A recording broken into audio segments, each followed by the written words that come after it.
Hey everyone! Welcome to another edition of Mind Your Business with SML. Thank you for joining us.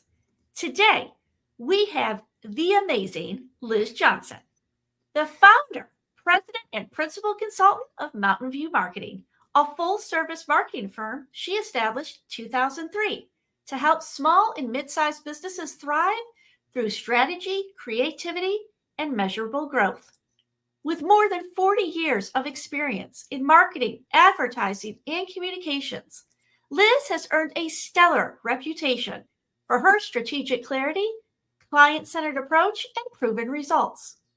Under her leadership, Mountain View Marketing has guided clients to growth ranging from, wait for it, you guys, 28% to more than 300% in just 18 months, all through thoughtful brand positioning, targeted outreach, and smart use of modern media tools. What sets Liz apart is her ability to bridge strategy and execution.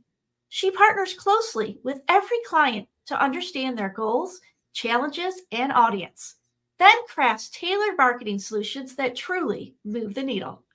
Her firm's services span branding and rebranding, digital strategy, social media management, PR, advertising, and media training, all delivered with the hands on attention of a trusted advisor.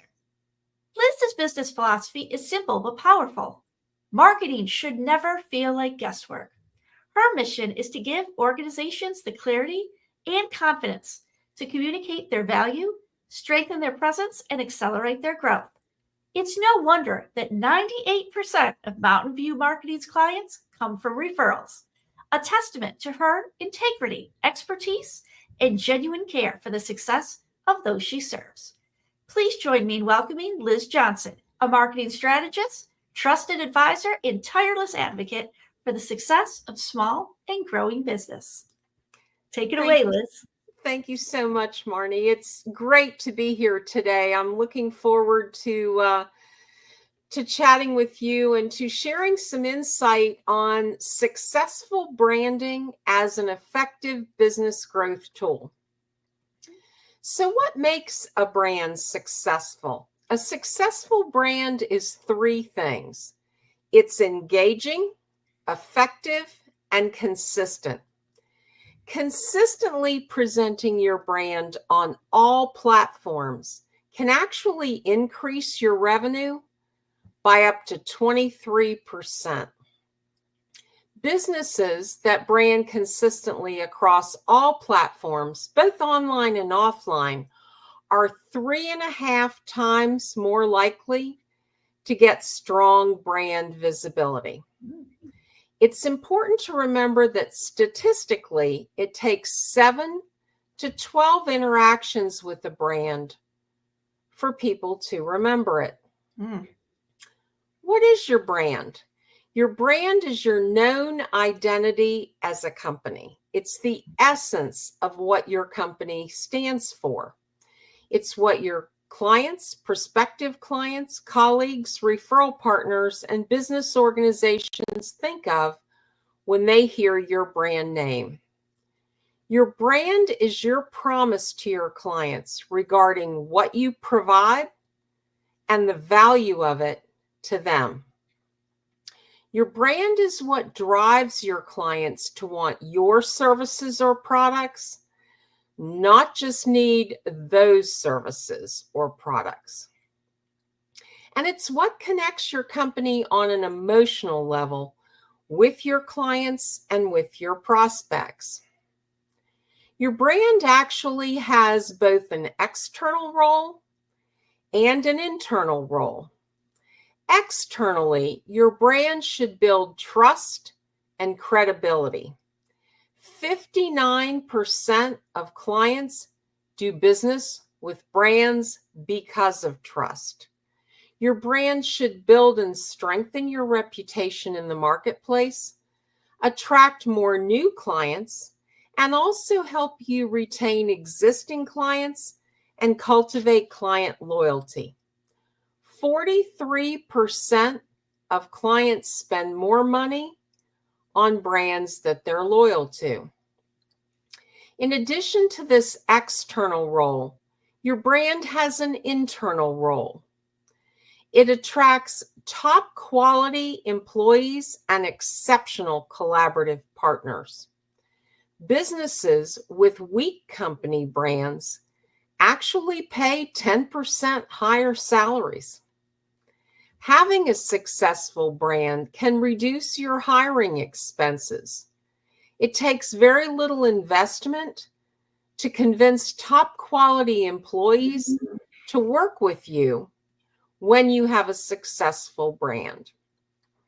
Your brand also creates corporate unity, it fuels morale, and it provides and validates your company's mission.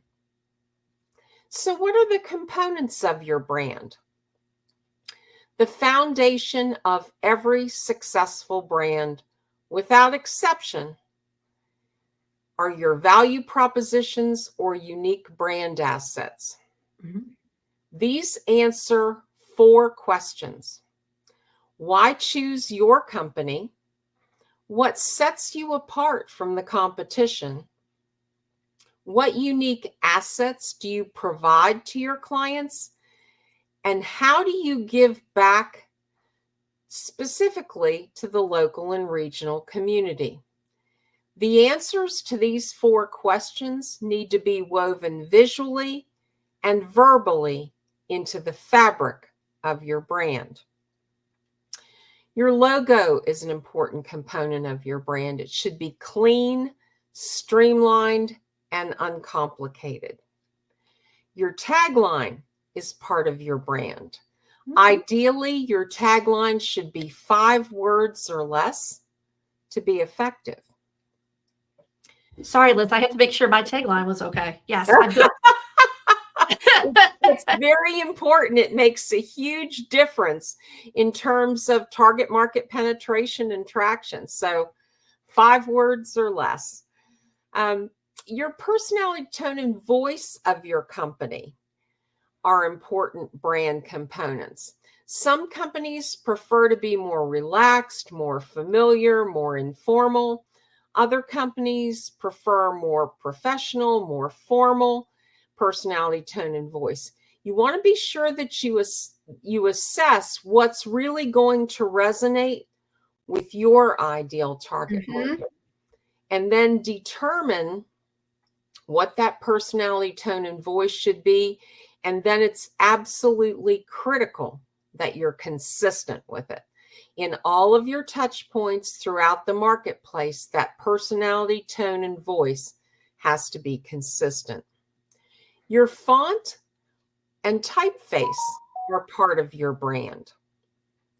If you have a leading edge, progressive, on-trend company, it's very important that you use a sans serif font, something like Proxima Nova, Calibri, because that subliminally conveys leading edge, progressive, on trend.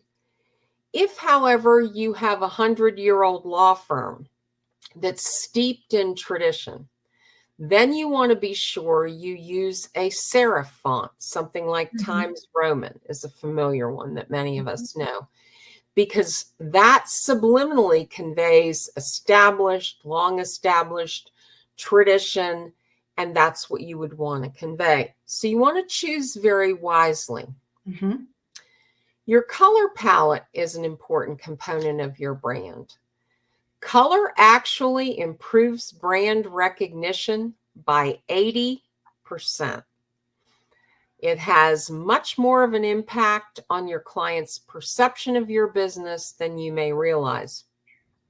Color actually influences 62% to 90% of a client's purchasing decision.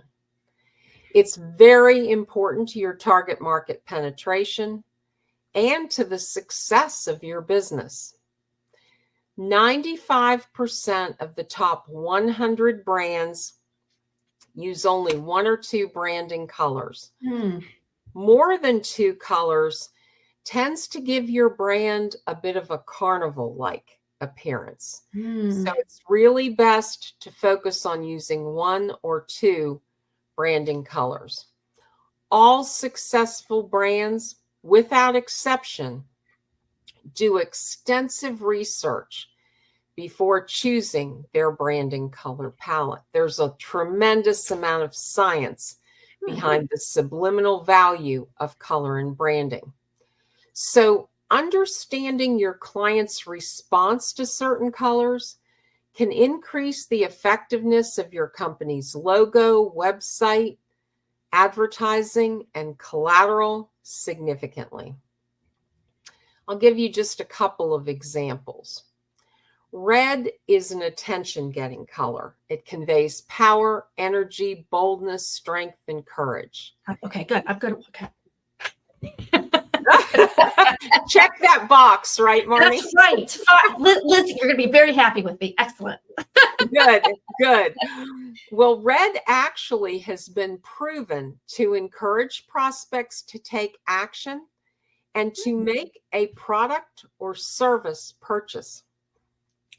So it's no coincidence that Coca-Cola's only branding color is red, because it drives people to buy Coke products.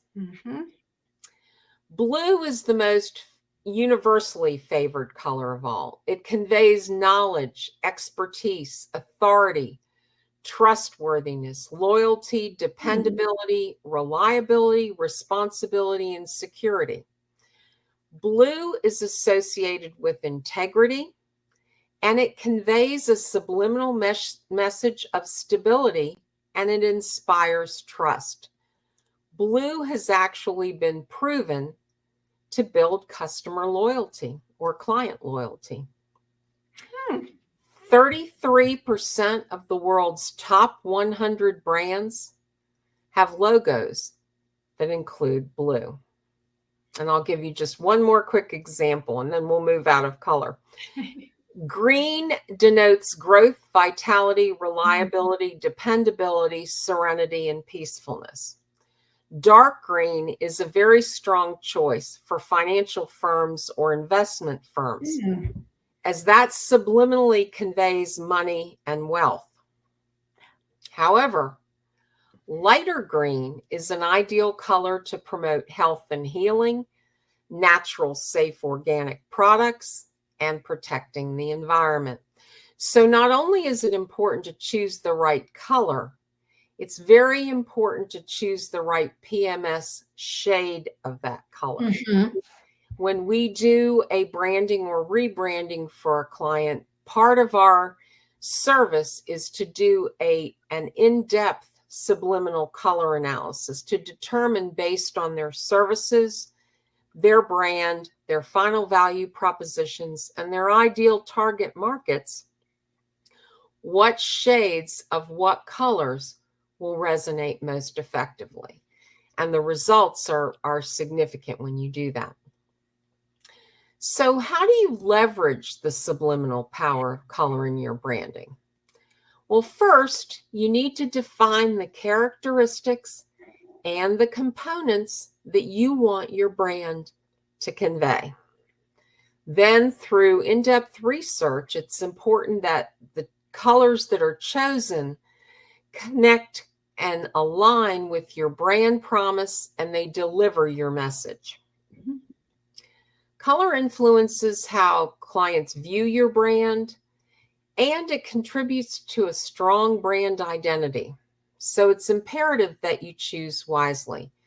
You want to make sure that you're putting color to work for your business's brand. Like with many things in life, it's just as important to know what not to do as what to do. So here are a few branding mistakes I recommend that you avoid. The first is not having a clear understanding of what your brand stands for.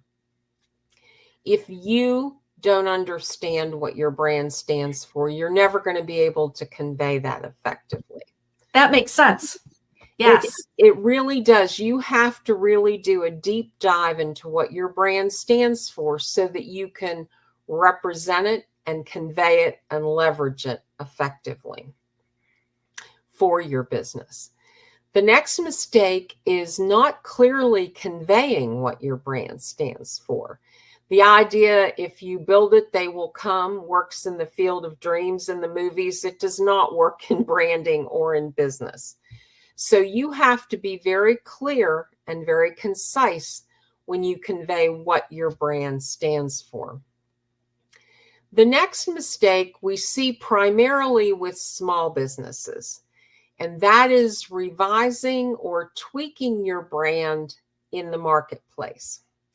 Companies decide they want to change their branding colors slightly, or they want to change their tagline slightly, or they want to revise their logo slightly. Every single time you do that, you dilute the power of your brand in the marketplace. Mm-hmm. So if your brand isn't working effectively for you, you need to rebrand and then roll out your new brand. But you do not want to do the drip changes.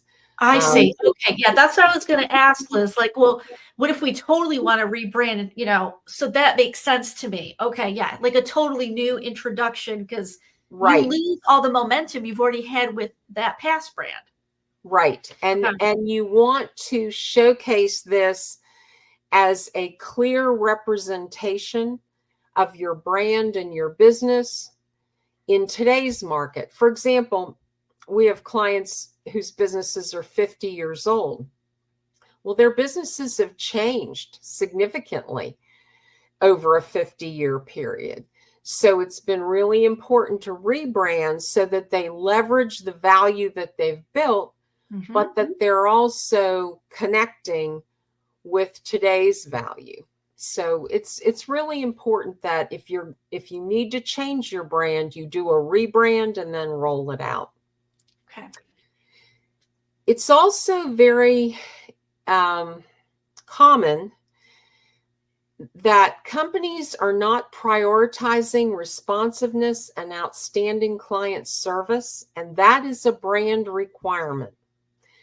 73% of clients and customers are loyal to a brand because of exceptional client service. So it's very important that that's woven into your brand and adhered to very carefully. At Mountain View Marketing, we respond to clients usually same day. Absolutely 24 hours is the max for a response. It's very, very important to make that a top priority. The last mistake I would share is not investing in creating your brand strategically and leveraging it. It's so important to do this and combine the science of branding with the creative components. What is a brand strategy? Your brand strategy is what you communicate visually and verbally in all of your touch points in the marketplace. It's how, where, when, and to whom you communicate your brand message. This involves defining your target markets based on demographics. I always recommend that you establish both a primary target market and a slightly different but complementary secondary target market. And the reason for that is markets peak and ebb on different cycles. So when you have a primary target market and a different yet complementary secondary target market, you don't feel those ebbs in the market, which is also important. Your advertising channels are part of your brand strategy: online, mobile, on air, and print. Your marketing tools are part of your brand strategy: ebooks, profiles, brochures, flyers. There are two forms of newsworthy outreach that should be part of your brand strategy. The first is content marketing. This is underused and extremely valuable. Content marketing promotes and establishes you as the go-to resource or go-to expert in your field in a newsworthy, value-driven, not promotional way. and that's a very powerful tool to use. Public relations campaigns are the second newsworthy outreach tool. You can share information on awards you've received, new team members, digital services you're offering, collaborative partnerships you've established. So that's very important to include in your brand strategy. And of course, social media campaigns are an important part of your brand strategy. There are a few keys to a successful brand strategy. The first and the most important is to be authentic and transparent. 94% of clients are likely to be loyal to a brand that provides complete transparency and authenticity. You want to showcase what your business does better than your competition, but never, ever criticize your competition. You want to be sure that you're consistent. Consistency is key. Ensure that all of your branding and all of your outreach conveys your business's brand consistently. Connect on an emotional level. Tell your story. Stay relevant and be flexible. You want to be sure that you're investing your branding efforts and your budget on the correct platform where you're going to reach and engage your ideal target markets. All platforms aren't a good fit for all businesses, so you want to choose very wisely. And it's important to focus on the ROI of branding. The return on investment of branding is that a successful brand, again, one that's engaging, effective, and consistent, attracts more clients at a lower cost per client acquisition. Clients are glad to pay a little more, and they will buy a little more often. This is true statistically with B2B and with B2C. Successful branding separates you from your competitors. It builds positive relationships, and it turns your audience into loyal clients. You want to make sure that your brand is successful so that it's fueling your business's vibrant and sustainable growth. That is awesome. Well, Liz, I have there's a couple of things I'm already going back to my team to be like, hey guys, maybe we need to look at this.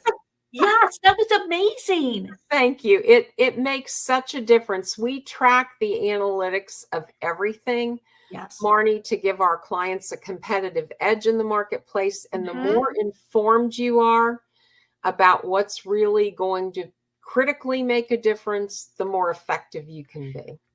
We have helped clients grow 300% through rebranding alone. Wow, that's amazing. It's very rewarding. People don't realize the science behind it, right? I mean, it's actual research, it's science. It's not just, oh, I'm going to do this today. Like, no.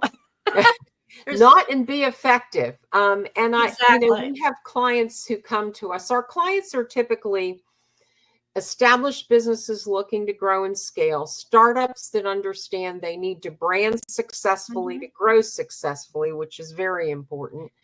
And we also get a lot of referrals for companies who have not been pleased with their marketing agency experience. We don't require client contracts. I don't believe in those. I believe we need to earn our clients' business every day. And because we don't require contracts, we work with clients on a project-by-project basis. They can try our services, experience the results, the ROI, and the exceptional client experience we provide.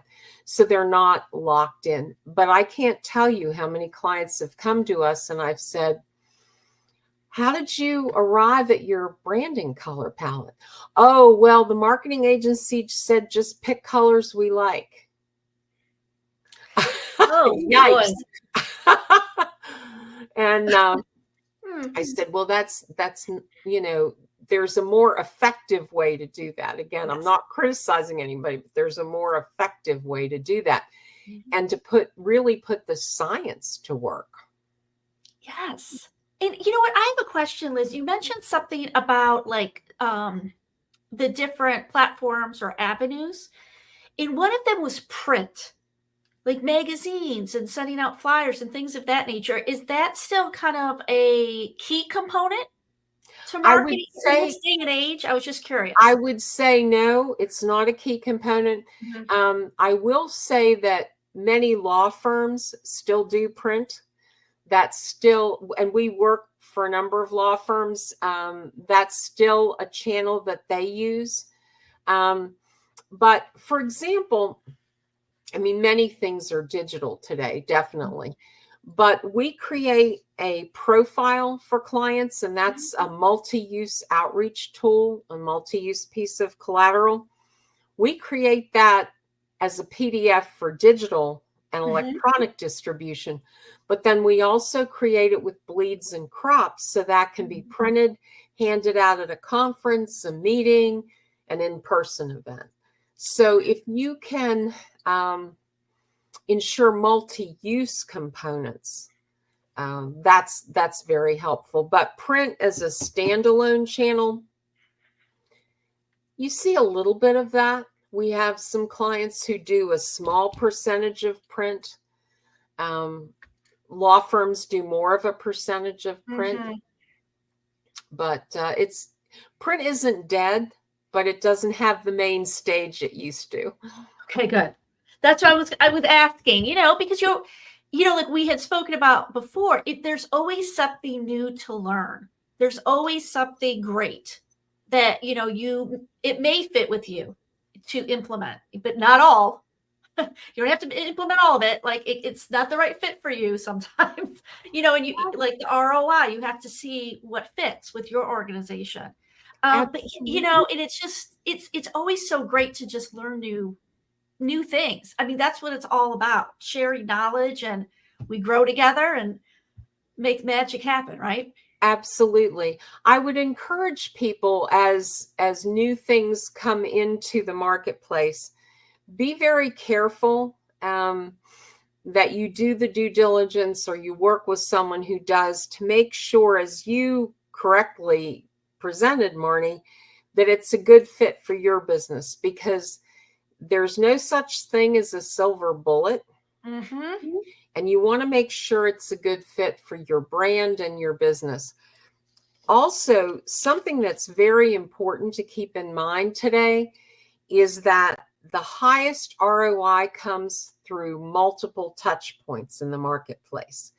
So the days of doing one or two channels are gone. You're going to engage and resonate with different target market demographics through different channels and different touch points. So you need to make sure that you have multiple touch points. That's very, very important. Also, another thing that's been interesting to watch evolve is streaming television commercials. They have become much more affordable for small to medium-sized businesses. Really? Yes, it used to be cost prohibitive. If you didn't have a large corporate enterprise, streaming TV commercials were out of reach, but that is not true today. You can drill it down very carefully, demographically and geographically. We've been doing streaming television commercials for one of our clients for the past 3 years, and they have seen incredible growth from them. Really? Yes, it's a great brand strategy too. I may have to look into that. Thank you, Liz. You're welcome. Well, reach out to me and I'll be glad to give you some additional information, because it's very, very engaging and visual. And you can do streaming television commercials with retargeting ads. And that's powerful, very powerful, and much more affordable today. That's awesome. Thank you, Liz. You're welcome. You're Oh welcome. my gosh. Lee, how can people reach out to you? Because I want people to reach out to Liz. You guys, she's amazing. Don't miss the boat. Oh, well, thank you, Marnie. I appreciate your kind and generous words very much. People can reach me through LinkedIn, MV Marketing Liz. On LinkedIn, I post a Mountain View Marketing Minute video each week that delivers a lot of tips and tools and insight. You can email me at liz@mountainviewmarketingllc.com. I'm happy to answer any questions that people have. I'm a big believer in collaboration and helping people achieve their goals. It's very rewarding for me. Yes. Yes. Oh my gosh. It's such a key component, you know? It is. It is. If you come from a place of how can I give value to you? How can I be helpful to you? The rest of it just flows. But that should be I believe, the driving force where you can deliver positive results. Yes. It's all part of the authenticity of working with people first, right? Yes, People absolutely. First. Absolutely. Yes. You are absolutely right about that, Marnie. Oh my gosh. This was so amazing. Thank you. Thank you so much, Liz, for joining this session. And I will be posting it. Guys, again, please reach out to Liz. Amazing. You will not regret it. Oh, thanks so much, Marnie. It's been a pleasure to be here, and I appreciate your kind invitation. Thank you for having me. Of course. Thanks. Bye, everyone. Bye-bye. Thank you.